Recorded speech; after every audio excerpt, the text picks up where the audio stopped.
చేతగాని కాంగ్రెస్ ప్రభుత్వం చేతగాని కాంగ్రెస్ ప్రభుత్వం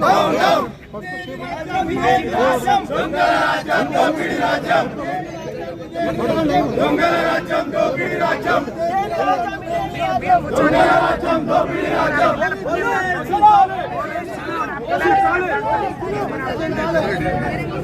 కూర్చోండి మీకు కూడా పిల్లల పుణ్యం దాస్తుంది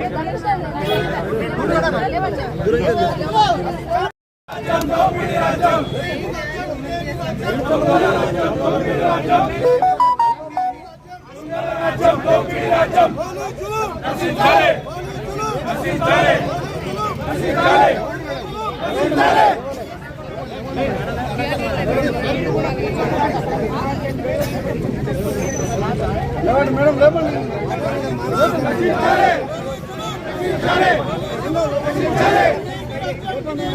దొంగల రాజ్యం దోపిడీ రాజ్యం దొంగల రాజ్యం దోపిడీ రాజ్యం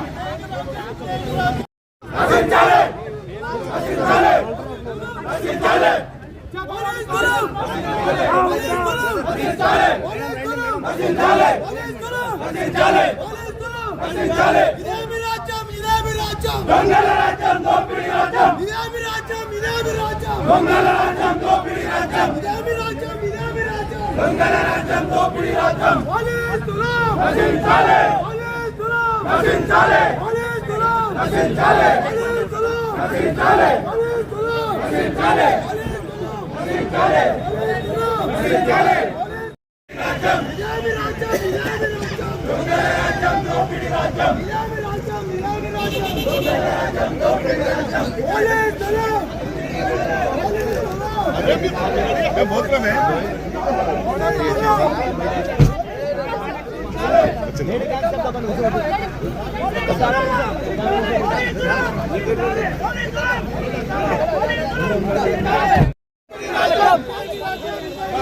దొంగల రాజ్యం దోపిడీ రాజ్యం దొంగల రాజ్యం దోపిడీ రాజ్యం నశించాలి నశించాలి నశించాలి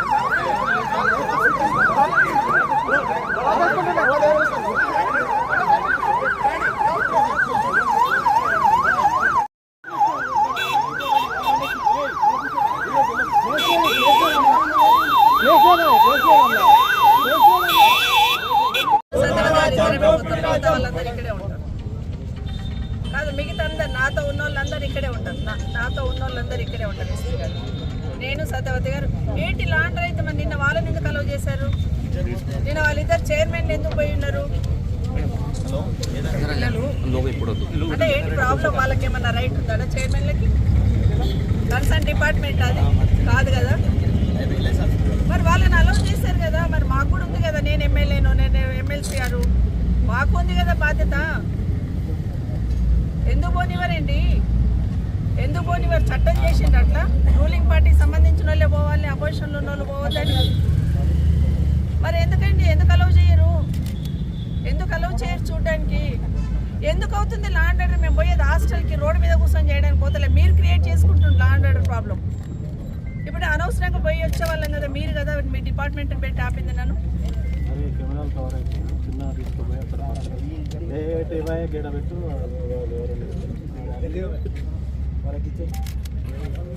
పైన చెప్పి మంత్రి నేను మాజీ ట్రైబల్ మినిస్టర్ ట్రైబల్ పిల్లలు ఇబ్బంది పడుతున్నారు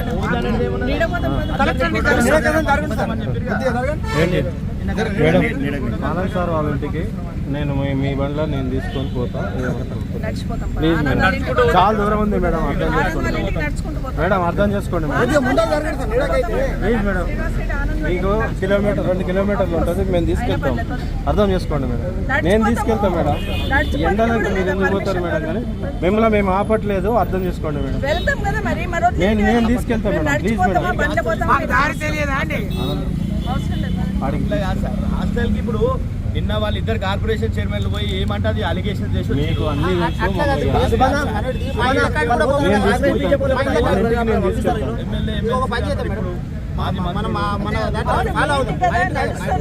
నేను తీసుకెళ్తాను. నడుచుడేందుకు బండ్లో తీసుకెళ్తాను నేను, మీ బండ్లని నేను తీసుకెళ్తాను. నన్ను అర్థం చేసుకోండి. లేదు మీరు నేను మీ బండ్లో నేను మీ ఇంటికి నేను తీసుకెళ్తాను. నేను వస్తాను. మీ మేడం బండి ఎక్కడ దారి డైవర్షన్.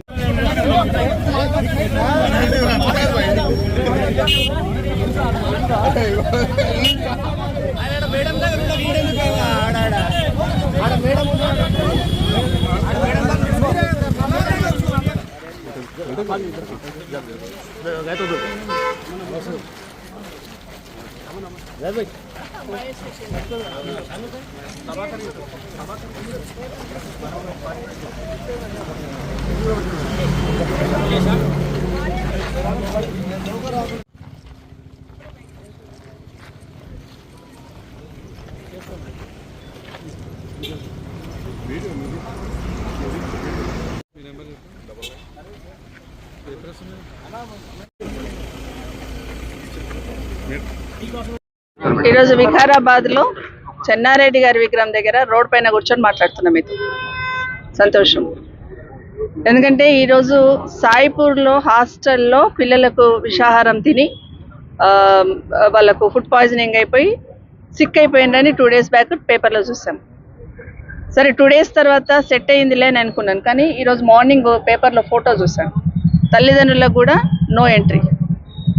అంటే వాళ్ళ పిల్లలను చూసుకోవడానికి, వాళ్ళ పిల్లలు సిక్ అయిందని తెలిసినప్పుడు తల్లిదండ్రులను చూసుకోవడానికి కూడా పర్మిషన్ ఇవ్వలేదన్నప్పుడు ప్రధాన ప్రతిపక్షంగా మాకు బాధ్యత ఉంటుందా ఉండదా? మీరు తల్లిదండ్రులను అలో చేయనప్పుడు కనీసం మేమైనా కనీసం వెళ్ళి చూసి వాళ్ళకు భరోసా కల్పించి ఏం జరిగిందని కనుక్కోవాల్సిన అవసరం ఉంది. కానీ ఆశ్చర్యం ఏంటంటే ఈరోజు మేము ఇక్కడ వికారాబాద్కి ఎంటర్ కాగానే, నాకు తెలియదు చనుగోముల దగ్గరనే మమ్మల్ని ఆపాలనుకున్నారని నాకు కూడా తెలియదు. కానీ ఈ రోడ్ ఎంబడి ట్రాఫిక్ తక్కువ ఉంటుంది అని చెప్పి నేను ఈ రోడ్ ఎంబడి సిద్ధులూరు రోడ్ ఎంబడి వస్తే ఇక్కడ మమ్మల్ని ఆపేశారు. అసలు ఎందుకు ఆపారు అనేది ఎస్పీ గారిని, కలెక్టర్ గారిని అడుగుతా ఉన్నాను. అంటే ప్రతిపక్షంలో ఉన్న వాళ్ళకి ఒక రూలు, అధికార పక్షంలో ఉన్న వాళ్ళకి ఒక రూలా? ఈరోజు మమ్మల్ని అలో చేయండి కలెక్టర్ గారు, మేము పోయి పిల్లలను చూసి వస్తామంటే ప్రోటోకాల్ వర్తించదు మేడం అంటున్నారు. ప్రోటోకాల్ అంటే నేను ఎమ్మెల్యేని, ఎక్స్ మినిస్టర్ని, తను ఎమ్మెల్సీ గారు, ఎక్స్ మినిస్టర్ గారు, అంటే ఏం ప్రోటోకాల్ కావాలి? ఒక గిరిజన బిడ్డగా తను వచ్చింది, గిరిజన హాస్టల్ తల్లిగా చూడడానికి వచ్చింది. అదేవిధంగా తను ఆ శాఖను నిర్వహించింది కాబట్టి అక్కడ ఉన్న పరిస్థితులు తెలుసు కాబట్టి చూడడానికి వచ్చినప్పుడు ఏం ప్రోటోకాల్ కావాలి కలెక్టర్ గారికి? అంటే ఎమ్మెల్యే గారి తమ్మునికి ఏం ప్రోటోకాల్ ఉంటుంది, మాకేం ప్రోటోకాల్ లేదు. నిన్నగాక మొన్న ఎమ్మెల్యే గారి తమ్ముడు పోయి చూసి వస్తాడు, ఆయన ప్రోటోకాల్ ఉంటుంది, కానీ మాకు ప్రోటోకాల్ ఉండదు. కొన్ని అలా ఉండాలన్నప్పుడు మరి మా వాళ్ళు కూడా అక్కడ లోకల్లో తాండూరులో ఉన్న వాళ్ళు, తాండూరులో పుట్టిన వాళ్ళే రావాలంటే నేను తాండూరులో పుట్టిందండి. ప్రోటోకాల్ ప్రకారం రాజకీయంగా ప్రోటోకాల్ వర్తించదేమో నాకు, కానీ మరి నేను తాండూరులో పుట్టిందాన్ని. మరి అట్లా అక్కడ పుట్టిన వాళ్ళకే ఇస్తామంటే అక్కడ పుట్టిన వాళ్ళకి అట్లా నన్ను వస్తాం. మరి ఎమ్మెల్యే గారు తమ్ముడు అయితే విజిట్ చేయొచ్చంట, మేము విజిట్ చేయొద్దట. అధికార పార్టీకి సంబంధించిన కార్పొరేషన్ చైర్మన్లు విజిట్ చేయొచ్చట, మేము విజిట్ చేయొద్దంట. ఇదే న్యాయం? ఎందుకు ఉలిక్కి పడుతుంది ప్రభుత్వం? మేము పోయి చూస్తే మీ బండారం బయటపడుతుందనా? హాస్టల్లో ఉన్న పరిస్థితులు బయటపడతాయనా? గత సంవత్సరం నుండి రాష్ట్రంలో ఎంతోమంది హాస్టల్ పిల్లలందరూ కూడా సిక్ అయిపోయి హాస్పిటల్ చుట్టూ, నిన్నగాక మొన్న జగిత్యాలలో చూసాం, అక్కడ హాస్టల్లో ఫుడ్ పాయిజనింగ్ అయి పిల్లలు హాస్టల్లో బారిన పడ్డారు. దాదాపుగా 48 మంది పిల్లలు ఈరోజు ఫుడ్ పాయిజనింగ్ అయి ఈ గురుకుల హాస్టల్స్లలో చనిపోయిందంటే సిగ్గుతో తలంచుకోవాలి ప్రభుత్వం. రివ్యూ చేసుకోవాలా, సెట్ చేయాలా ఏం జరుగుతుంది అనేది. అది గాలికి వదిలేసి మేము వెళ్తాం చూస్తామంటే మమ్మల్ని కట్టడి చేయడం అనేది వాళ్ళ దివాలు కోరుతనానికి నిదర్శనం ఇది ప్రభుత్వం. ఎందుకంటే ప్రభుత్వం స్పందించాల్సింది పోయి, స్థానికంగా ఉన్న వాళ్ళు పోయి చూడాల్సింది పోయి, పోనీ నిన్న రూలింగ్ పార్టీకి సంబంధించిన చైర్మన్లు పోయి ఉన్నారంటే అక్కడ ఏం మాట్లాడారు? ఫుడ్కి సంబంధించిన జాగ్రత్తలు తీసుకుంటామనో లేకపోతే హాస్టల్ ఉన్న పిల్లలకి హాస్పిటల్ వసతి కల్పిస్తామని చెప్పాల్సిన అవసరం ఉంది. కానీ కలెక్టర్ గారికి నేను సూటిగా ఒకటే అడుగుతున్నాను, పిల్లలు సిక్ అయి ఉంటే తాండూరులో హాస్పిటల్ ఉంది, వికారాబాద్లో హాస్పిటల్ ఉంది, ఎందుకు హాస్పిటల్లో ట్రీట్మెంట్ ఇవ్వకుండా హాస్టల్లో ఎందుకు ట్రీట్మెంట్ ఇప్పిస్తున్నారు కలెక్టర్ గారు? ఈ ప్రభుత్వం ఖచ్చితంగా సమాధానం చెప్పాలి మాకు. ఎందుకంటే హాస్పిటల్ తీసుకెళ్లి ట్రీట్మెంట్ ఇప్పించాల్సింది పోయి ఒక సర్జన్ అక్కడ పెట్టి మేము ట్రీట్మెంట్ ఇప్పిస్తున్నామని చెప్తా ఉన్నారు. ఎందుకు హాస్టల్లో ట్రీట్మెంట్ ఎందుకు ఇప్పిస్తున్నారు, హాస్పిటల్లో ఎందుకు ఇప్పించలేకపోతున్నారు అనేది మాకు సమాధానం చెప్పాల్సిన అవసరం ఉంది.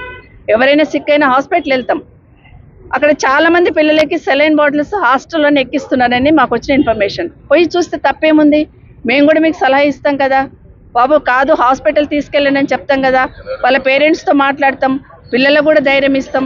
అది గాలికి వదిలేసి మమ్మల్ని కట్టడి చేయమనేది భావ్యం కాదు. నిన్న మాట్లాడుతూ చైర్మన్లు ఏమంటారు, కార్పొరేషన్ చైర్మన్లు నిన్న మాట్లాడుతూ ఫుడ్ పాయిజనింగ్కి బీఆర్ఎస్ పార్టీ కారణం, కుట్ర చేస్తుంది అంటారు. ఇంతకన్నా సిగ్గుమాలిన మాట మాట్లాడితే ఏమైనా అర్థం ఉందా? ఇంత మాట్లాడితే ప్రభుత్వం మీది, అధికారులు మీ వాళ్ళు, అక్కడ చూడాల్సింది మేనేజ్మెంట్, చూడాల్సిందంతా మీరు గాలికి వదిలేసి ప్రభుత్వంలో ప్రతిపక్షంలో ఉన్న ప్రవీణ్ మీద మాట్లాడుతూ ఉన్నారు. ఇది నిజంగా తలంచుకోవాల్సిన విషయం. వాళ్ళు సరిగ్గా చూడలేక వాళ్ళు చేయాల్సిన అసమర్థతని కప్పిపుచ్చుకోవడానికి ఈరోజు బీఆర్ఎస్ పార్టీ మీద నింద మోపే ప్రయత్నం చేస్తూ ఉన్నారు.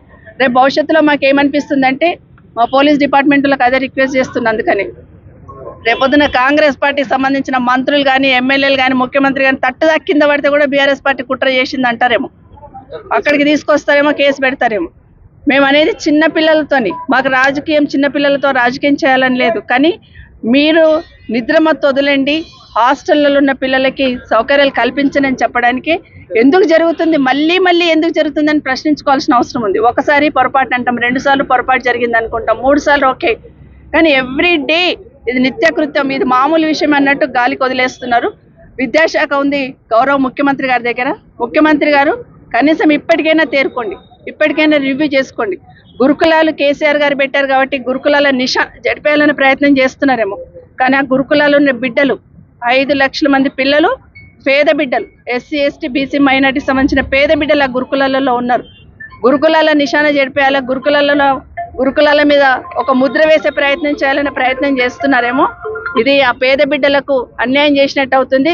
దయచేసి ఇప్పటికైనా ముఖ్యమంత్రి గారు రివ్యూ చేయండి, అక్కడున్న పరిస్థితులను మెరుగుపరచండి, మరీ ఇలాంటివి జరగకుండా చూసుకోండి. ఎందుకంటే సంవత్సరం నుండి చూస్తున్నాం, ఓ దగ్గర ఎలుక చచ్చిపోయింది అంటారు, ఓ దగ్గర పాములు గరిచింది అంటారు, ఓ దగ్గరనేమో ఫుడ్ పాయిజనింగ్ అంటున్నారు. ఎందుకు జరుగుతుంది?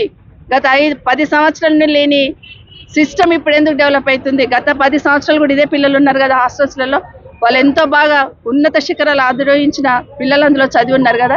ఇప్పుడే ఇది ఎందుకు జరుగుతుందంటే మీకు పట్టింపు లేక, ఈ ప్రభుత్వానికి బాధ్యత లేక, అందులో ఉన్న వాళ్ళందరూ పేద పిల్లలే కదా, నోరు లేని వాళ్ళు కదా అని అనుకుంటున్నారు. కానీ ప్రధాన ప్రతిపక్షంగా ప్రశ్నించాల్సిన బాధ్యత మా మీద ఉంది. ఇప్పటికైనా మమ్మల్ని అక్కడ విజిట్ చేయనియండి, పిల్లలను కలవనియండి, పిల్లలు చెప్పింది వింటాము. కలెక్టర్ గారి దృష్టికో, గౌరవ మంత్రి గారి దృష్టికో తీసుకెళ్తాం తప్పిస్తే దీంట్లో రాజకీయం చేయడానికి ఏం లేదు. కానీ మేము కూడా భరోసా కల్పించే బాధ్యత తీసుకొని వెళ్ళాలనుకుంటున్నాం. మమ్మల్ని అలౌ చేయండి, తాండూరు వెళ్ళి విజిట్ చేసి వస్తాం.